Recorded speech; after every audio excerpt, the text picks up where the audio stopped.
How do you create valuable content? In content marketing, the term value comes up all the time. Everyone keeps telling you that you should be creating valuable content for your audience. But what does that actually mean? In today's episode, I'm going to explain to you why your content needs to be valuable, what it actually is, and how to create valuable content. I'm Sivan Felder, and I'm lead marketing strategist at Two Heads Consulting. Every week, we post a different marketing video on a content marketing topic that will help you as an entrepreneur market your business without wasting too much time or money. If you like what you've seen so far, hit subscribe and check out the rest of our videos on our channel. So we get this question a lot in our content marketing Facebook group, which I'll include a link to in the description below. But basically, entrepreneurs and small business owners are always asking us, how can we create valuable content when we're a service provider or a product-based business? How can we create valuable content when we don't necessarily have any information that our customers want to know, or we're not selling our knowledge? For example, if you're a photographer or you sell shoes, how can you give your customers value through your content? So before I explain to you how to create valuable content, you first need to understand the role that value plays in your content. The whole point of giving your audience value is so that you can develop a relationship built on trust and loyalty. So if your goal is to create a relationship, then obviously you need to start by meeting the needs of the people you want to have a relationship with. And that's where providing value comes in. The more value you give, the more your audience will trust you and the deeper your relationship will become. And think of your relationship with your target audience as a pyramid. You need a really strong base, and each level after that only adds to it until you get to the very top, which is the pinnacle of the relationship.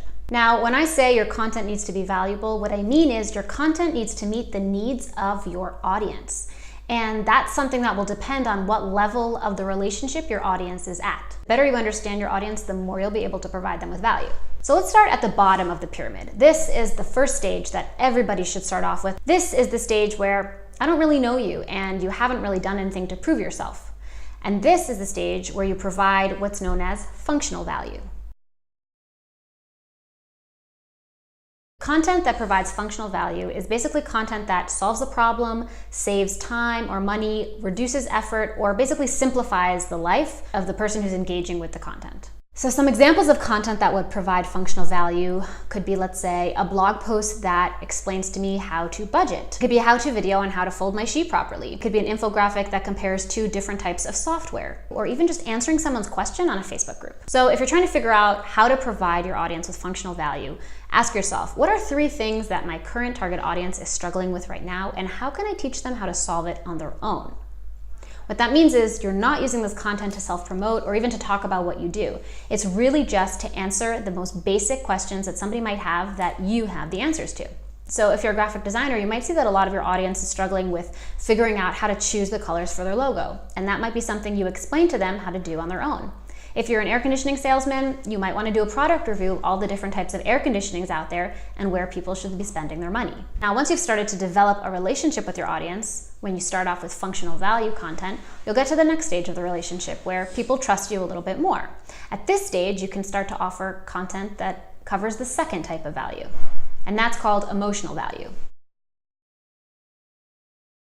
Content with emotional value is any content that triggers some sort of emotional response from your audience. So that could be content that entertains, that reduces anxiety, or creates a sense of connection. This is where, if you already have an engaged audience, sharing parts of behind the scenes of your life or even letting people connect with you on a personal level could be very valuable, because at this stage your audience might want to connect with you personally. So to create content with an emotional value, ask yourself, what are my target audience's pain points right now? And how can I address them in my content? The third type of value is the one that's the hardest to get to because it's really the top of the pyramid, and that is life-changing value.